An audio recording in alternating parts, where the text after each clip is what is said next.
March 2ರಂದು Dubai ಅಂತಾರಾಷ್ಟ್ರೀಯ ಕ್ರೀಡಾಂಗಣದಲ್ಲಿ ನಡೆಯಲಿರುವ ಐಸಿಸಿ ಚಾಂಪಿಯನ್ ಟ್ರೋಫಿ 2025ರಲ್ಲಿ ಭಾರತ ಮತ್ತು ನ್ಯೂಜಿಲೆಂಡ್ ಮುಖಾಮುಖಿಯಾಗಲಿವೆ. ಎರಡೂ ತಂಡಗಳು ತಮ್ಮ ಸೆಮಿಫೈನಲ್ ನಿರೀಕ್ಷೆಗಳನ್ನು ಹೆಚ್ಚಿಸಲು ನಿರ್ಣಾಯಕ ಗೆಲುವನ್ನು ಗುರಿಯಾಗಿಸಿಕೊಂಡಿವೆ.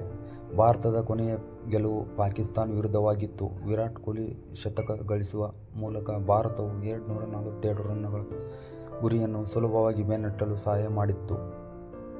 ಭಾರತವು ಇಲ್ಲಿಯವರೆಗೆ ತನ್ನ 2 ಪಂದ್ಯಗಳನ್ನು ಗೆದ್ದಿದೆ. ಅದು ಅವರನ್ನು ಪಾಯಿಂಟ್ ಟೇಬಲ್ನಲ್ಲಿ ಬಲವಾದ ಸ್ಥಾನದಲ್ಲಿರಿಸುತ್ತದೆ.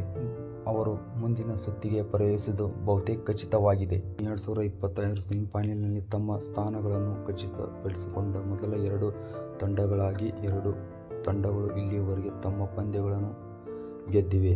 ಭಾರತ ಬಾಂಗ್ಲಾದೇಶ ಮತ್ತು ಪಾಕಿಸ್ತಾನವನ್ನು ಸೋಲಿಸಿದರೆ ನ್ಯೂಜಿಲೆಂಡ್ ಪಾಕಿಸ್ತಾನ ಮತ್ತು ಬಾಂಗ್ಲಾದೇಶವನ್ನು ಸೋಲಿಸಿತ್ತು.